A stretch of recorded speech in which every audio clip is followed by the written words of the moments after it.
the settings and everything, and I'm gonna work on it on my demo account with some crypto. Okay. Let me. I'll probably on the weekends when the market closed, and then I'll be working that on the trends, working on trading the trends. Right. Dr. Spiller also mentioned that the crypto market, the best time to do that is on the weekend when it is not as volatile as it is during the week. Yeah. So that'd be a good time to put it into practice as far as what you're learning with the RSI ADX, what he was talking about. So please make sure that you take the time and go over that video, because you know he makes everything so simple and basic. And I really like that about how he does it. So that's one of the things I wanted to make sure to see if we can do as a team, and if we can start chatting that up here in our room, and the rest of the guys who are not on this call right now, please, I'm gonna post. Well, actually, it's already in there. I posted it in there, so you're actually going to see Dr. Spiller's video. Go over that, because we're going to be talking about that this week in the chat. So we want to make sure that you all know what we're talking about when we get in there and start chatting. So we want to get total involvement from everybody. So that's one of the things I want to talk about. But anyway, before I go any further, did you guys have any successes this week with trading? Yes, I have. Yeah, I did. Well, I'll tell you about that one that I did when I think I was in GBP USD. I was on my break. So what I did was I was work. Of course, I worked. So I was on my break, and then one of them popped up on the web analyzer. So I'm still working on my phone. When I do it on my phone, the ATM strategy is real easy for me to do while I'm at work. So I'm working on trying to perfect that.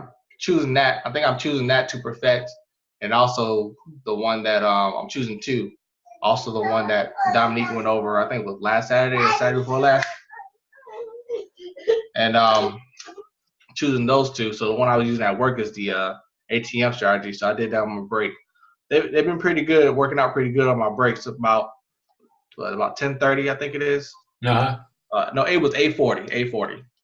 8:40, I go on my break. So around that time, I get some good trades come in with the ATM strategy. Well, that's good, because you know that the ATM strategy, they say you don't want to get into the ATM strategy right after the market's open. You want to give us a little time to get set up what it's going to do, and then you go into doing the ATM strategy. So that's perfect. 8:30 our time Central. The market's already been open a couple of hours by the time you start doing that. So, right. So you just do the ATM strategies during your break time, and then you try to do the other strategy in the afternoon when you have your computer. Right. Now, I tried to do the ATM strategy when I got home. It worked still, but on the phone, I did open up 5 trades, and I guess I'm not quick enough on the phone to close out all 5 trades. So by the time I got to that 5th trade, it had went the other way, and I lost some money. But just got to kind of keep an eye on that too. All right, that's what I'm talking about, guys. Ella, she's going to be starting her demo trades here real soon. I don't think she wants to say anything right now. She's just kind of in the background. We're gonna get her talking on probably next Friday, even if she's gonna come on and say hi or something. Chris, got a statement for you too. Huh? I have a statement for what's called it that just went off. I forgot the name. That did the ATM. Brandon. Yes. Go ahead, Chris. Just a little note: when you're closing your trades, close the one that's making the most money first. Just a little tip. That makes sense, because I think I always go. That makes sense. So that you can make the most look money. And see which one close that first, so you don't lose that on that. Yeah. That makes sense. Because I always go from top to bottom. I don't really think about closing one that's making the most money first. Yeah, you might. Yeah. Yeah. Yeah, close that one that makes the most money. So if you get down to that last one, it's like if you're like a negative point, like negative 10 cents, you're still in the positive. Right. Or 20 cents, you're still in the positive. So make sure you close those ones trades with the most money in the first. Thanks, Chris. That's good right there. The other thing that I want to talk about here is the advertising. You guys, the three of you that are on this call, you guys are doing the video advertising, okay?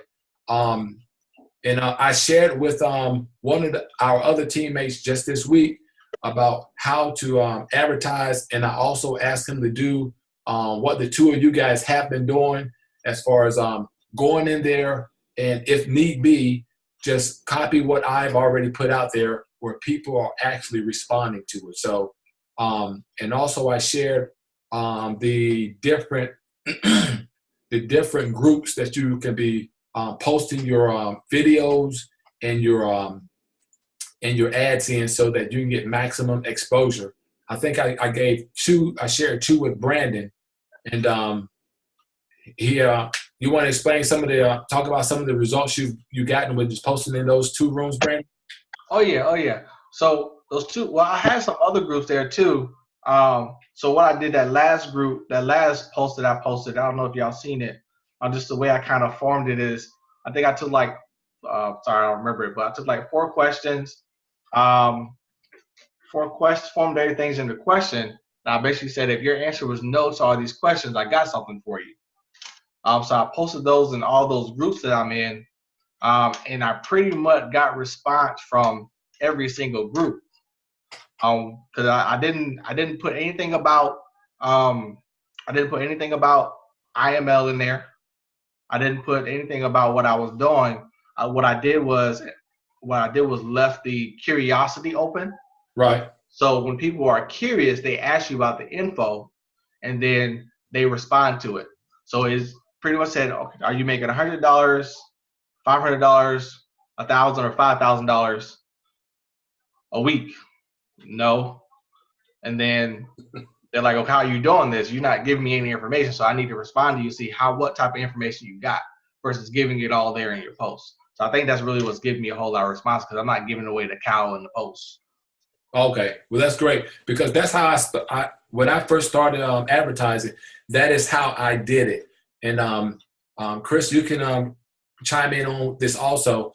But what we were doing when we first started advertising, I think I told you this before, Brandon, being that we're new and we haven't been doing this type of stuff before, the advertising that we are doing, that is basically building a foundation where people can start seeing who we are with the videos or the posts that we're doing, and eventually they will come and ask you for more information.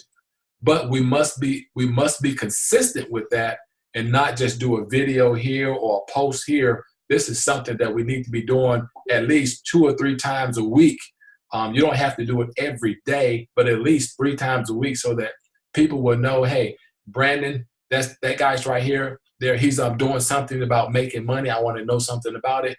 Hey, Chris, you're doing something that that's interesting, that about making money, and Terry and Jamu and all you guys, you're doing it. So we need to make sure that we are consistent with putting those ads out there so that people can see that we are in a business that they can make a living off. Now, I must say this too, guys, whatever ad we're putting out there, we must make sure we're putting that disclaimer out there.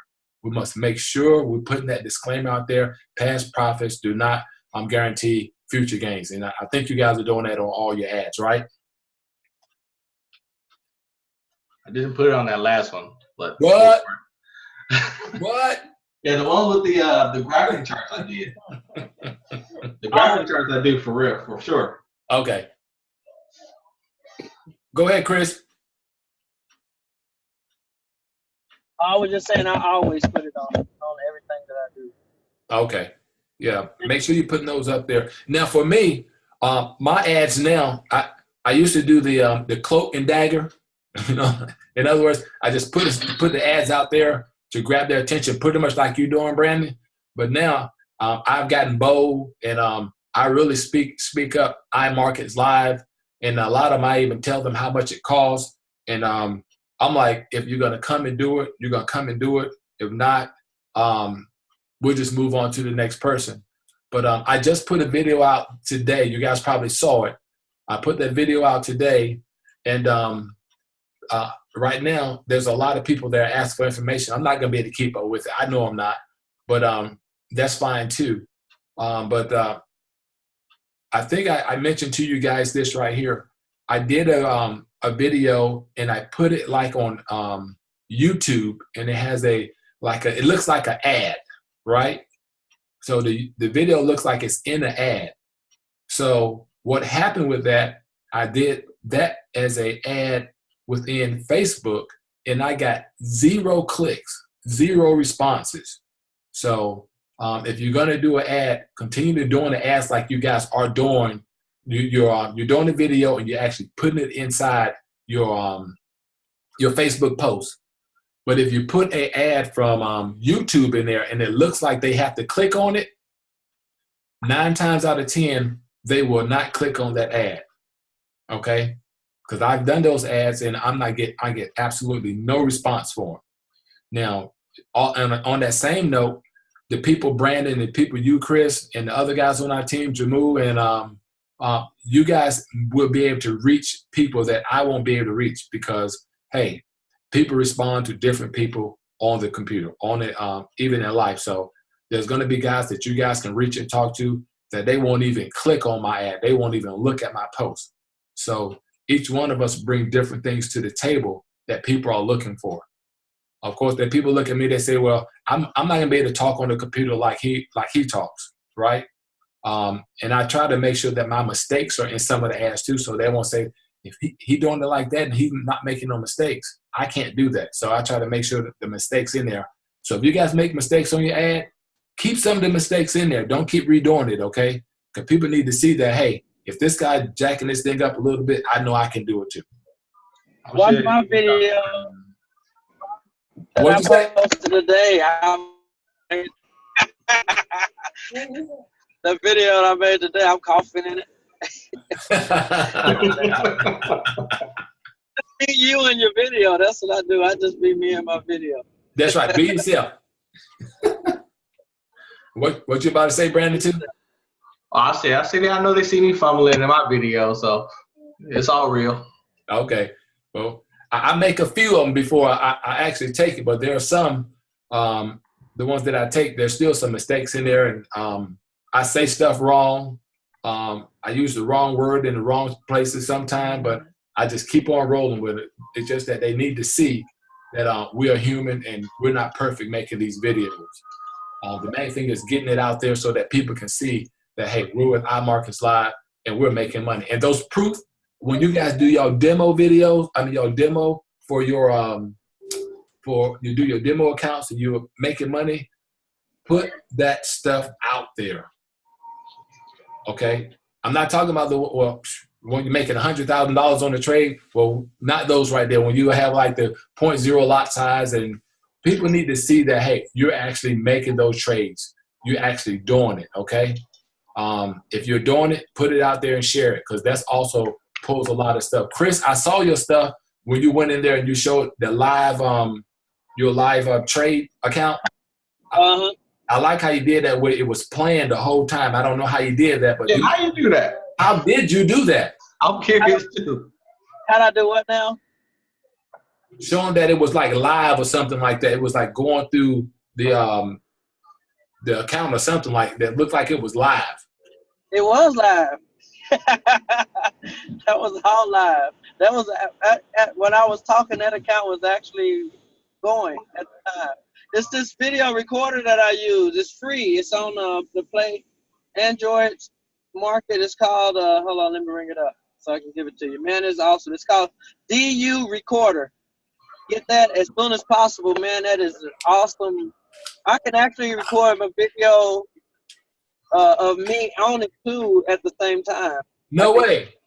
Yeah. You gotta post that in the chat. You need to post that in the chat. I do have a video on my feeds with that.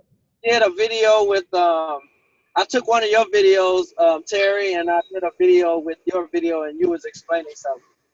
I saw that. I saw that. Yeah.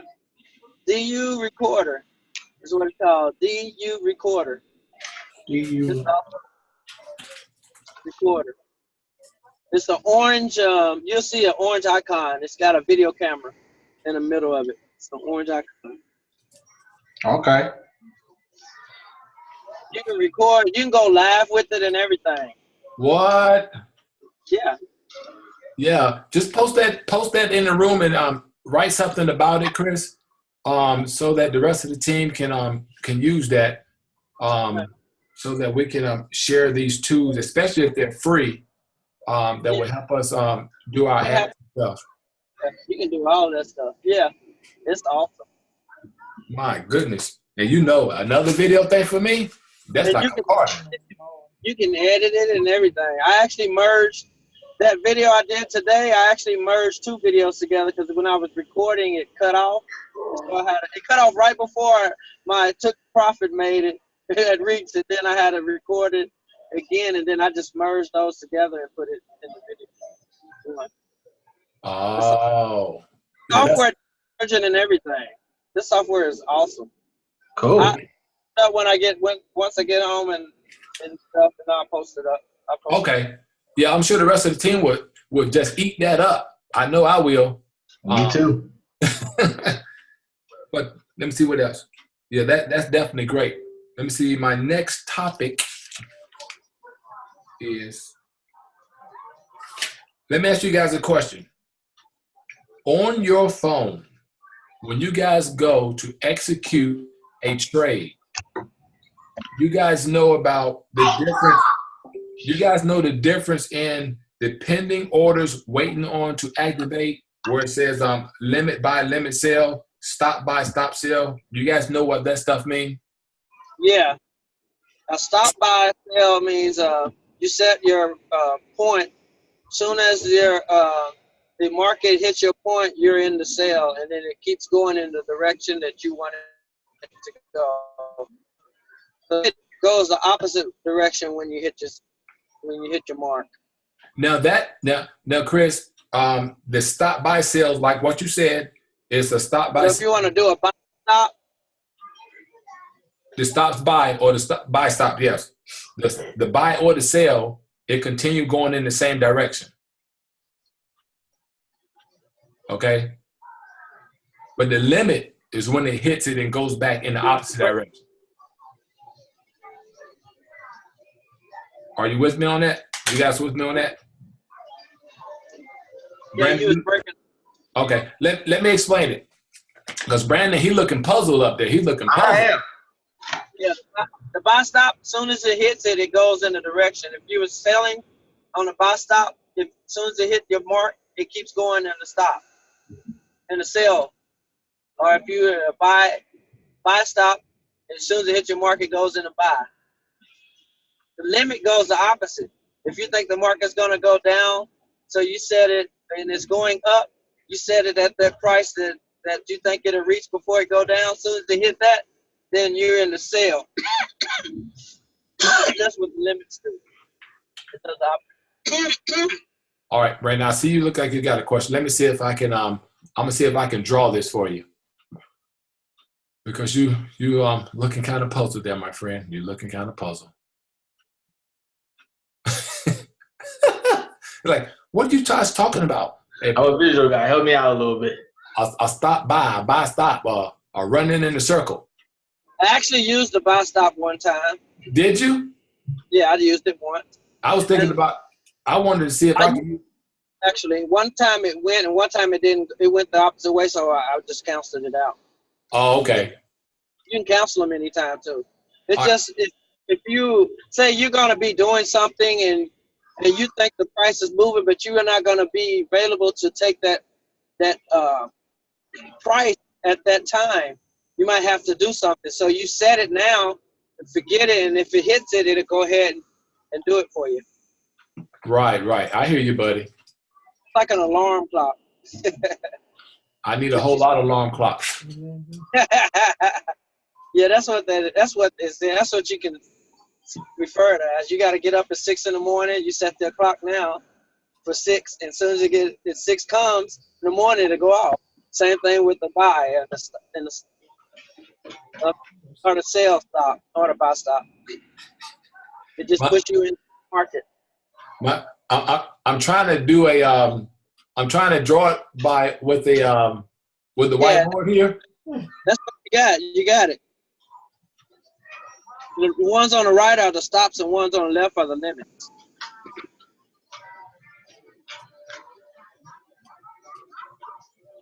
Limit, and this right here is the stops. Yep. This is a buy on this side because it's going up, right? Yep. Oh, I got both of them going up. Let me change this one. You got to change your arrow on one of them. Let me erase this right here. I did that kind of backwards. They got to go down. They got to go down. Put the sale on the bottom. The word sale on the bottom. That way it won't confuse you. Okay, let me erase that.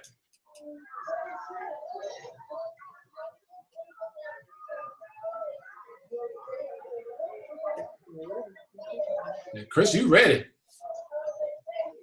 I've been studying. I study all the time.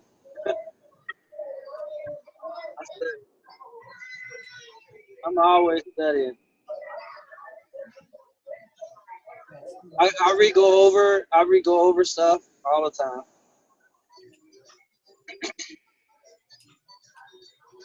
Man, this thing is so easy once you get it, man. It's just like, wow.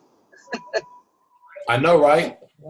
Yeah, I'm doing a lot of studying this weekend on charting too. I've learned how to chart a little bit through Lee Allen's.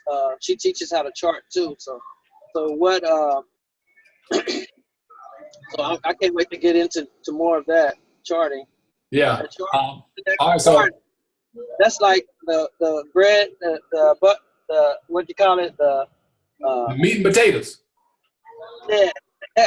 When you learn how to chart. How to chart, they can't nobody tell you anything. Right. Right.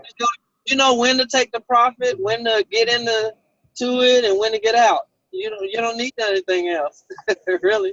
Everything else is just the icing on the cake. Right. All right. Let me explain this to Brandon here real fast, Mr. Chris. So we got the limit buy, Brandon. Is you see it's starting up high, and it's gonna come down to where that resistance is or that floor is, and you got that area where you think it's gonna turn around at this limit buy is gonna come down, it's gonna hit that, and then it's gonna turn around, and then you're in that trade at this point right here when it starts going back up. Okay? So the limit sale is down low and it's going up, right? And once it hit this area right here where this resistance that you think is gonna turn around, you're into that trade, and then you're in it going back down. So that's the limit buy and the limit sale. Okay. Now for the stops, now I was thinking that this is what I thought before. When it goes into a stop, once it hit that thing, it would stop. But no, you're telling it in a buy, it's down here, right? And you're saying once it hit this point right here, once it reached there, you want to say, I want to enter that trade there, and it keeps going up. Right. Oh. And for the stop, you would think that you said in the stop, you're thinking it's going to stop right there. No, this is where it actually begins at. Yeah. So once it hits this spot right here, bam, you're in that sale, and it's going down. Oh, okay.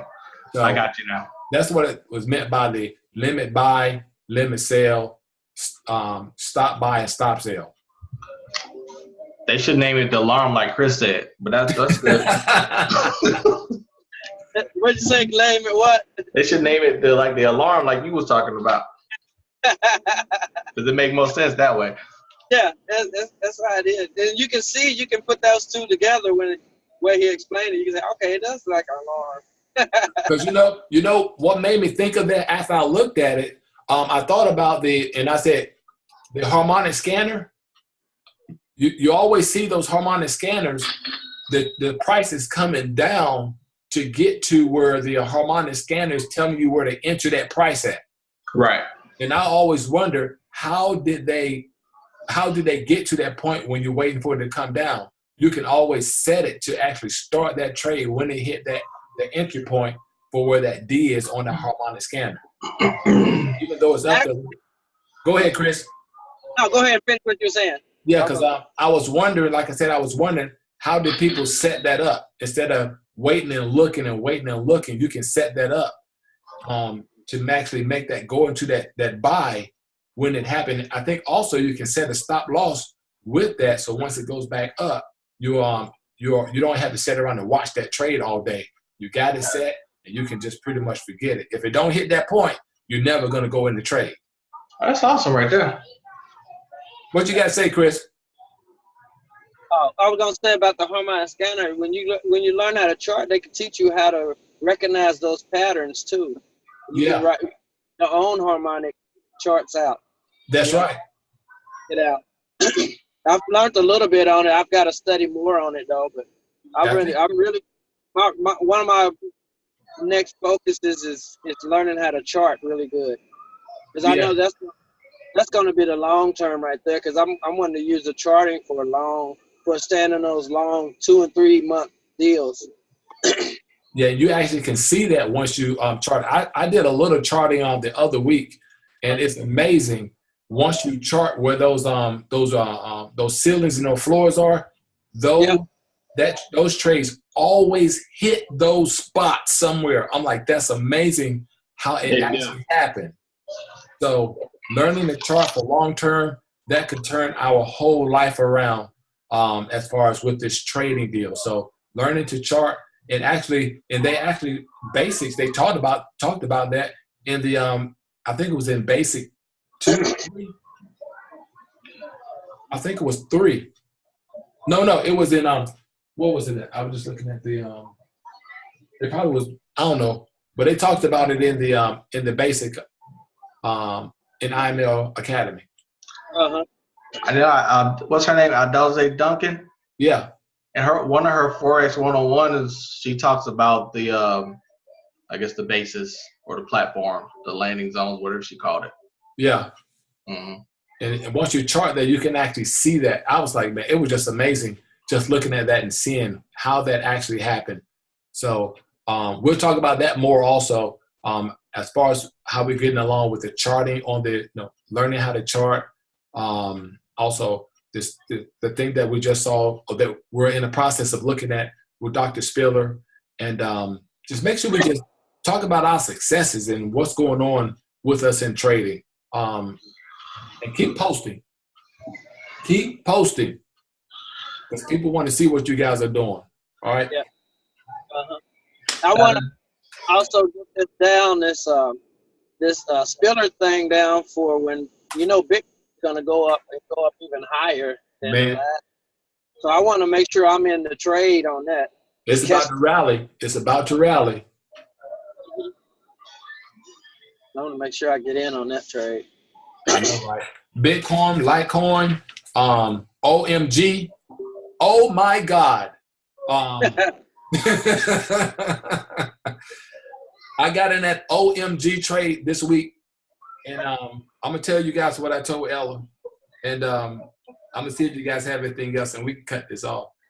I woke up that morning at 3 o'clock in the morning. I did my little affirmations, and I prayed, and I went and looked at the chart, and the thing came up in the crypto OMG, and only thing I could say was, oh my God, because it was OMG USD. So I said, well, I did the demo on that, and then it kept going up. Then I went ahead and said, well, I'm gonna go ahead on and get in it, and I jumped in it, and we did that. How much it was? 235 something that day. I forget how much it was, but it was pretty good.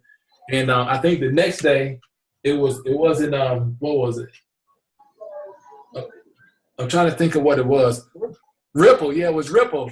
I said, I was with God yesterday, but I'm going with Ripple tonight.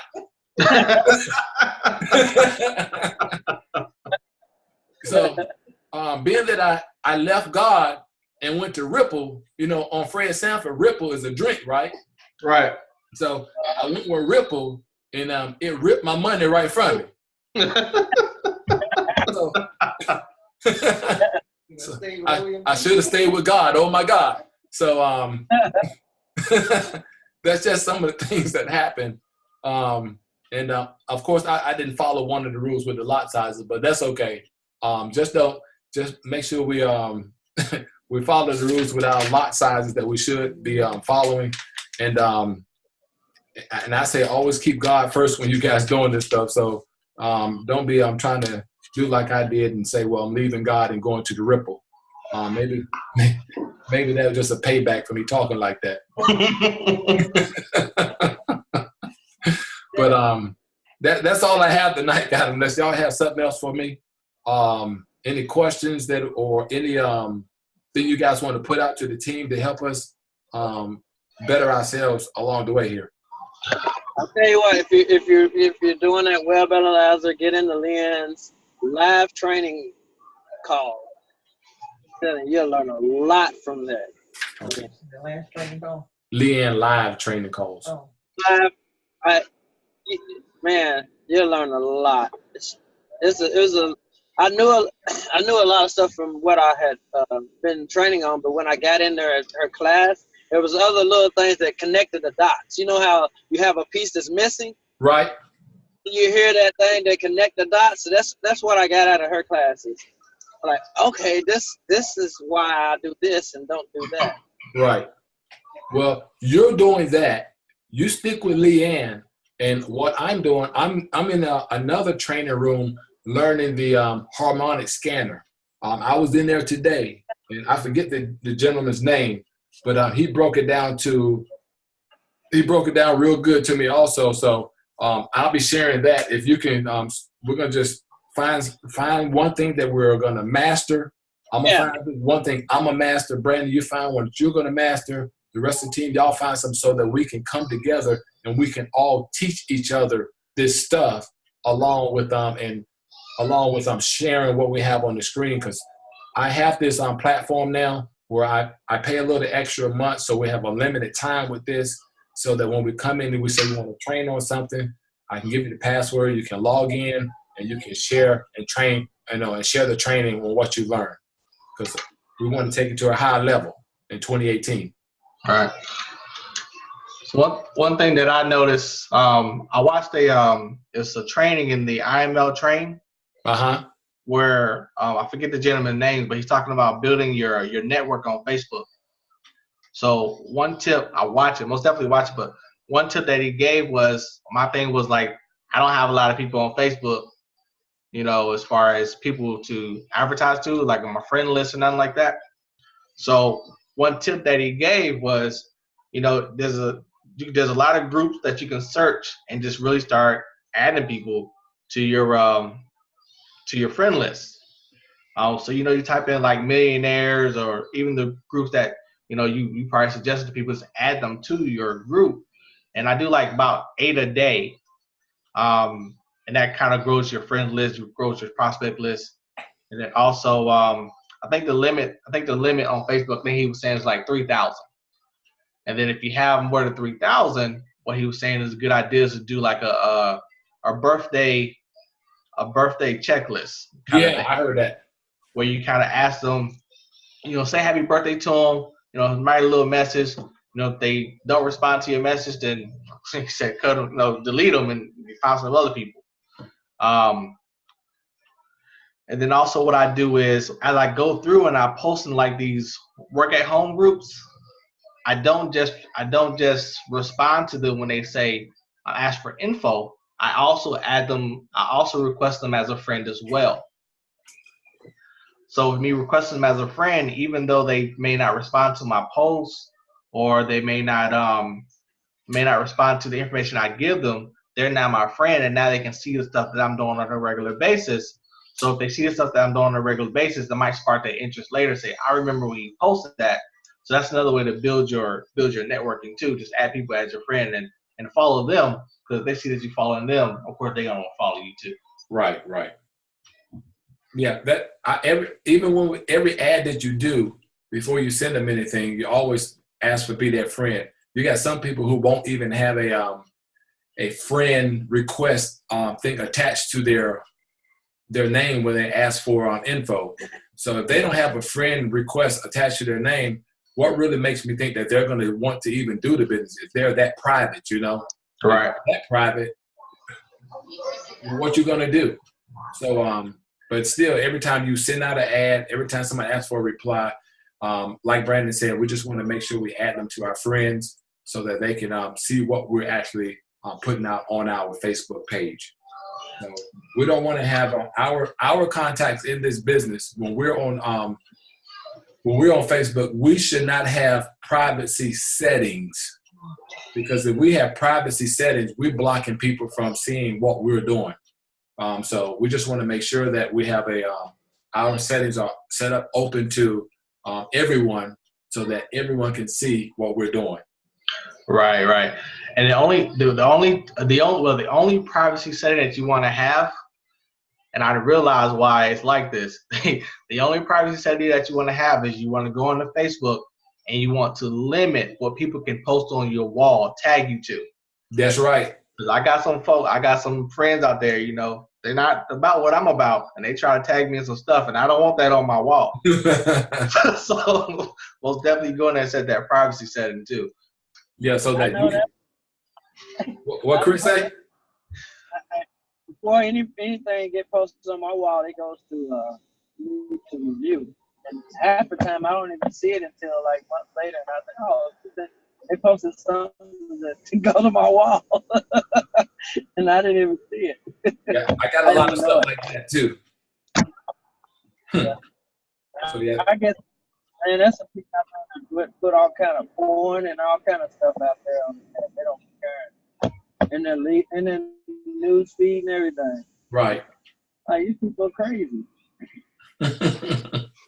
Yes, they are. But let me see what else. Other than that, guys, this has been one of the most productive calls that we've had so far. Getting input from everybody, and that's what I really look forward to. Getting input from everyone, because I'm telling you, every last one of you guys have something to bring to the table. In a way, I'm just like a facilitator. I bring the group together, and you guys just feed us with the information. So when I post this inside the chat room, our chat room, the guys going to get in there, they're going to listen to it, and they're going to see the stuff that advertising, stuff that Brandon shared with us, stuff that you shared, Chris, that all of us can use throughout for the rest of the week. And again, thank you guys for coming out, and I'm sure we'll talk again probably before the night's up. All right. You guys have a great night. Okay, dope. Good night, y'all. Good night. I know, Brandon.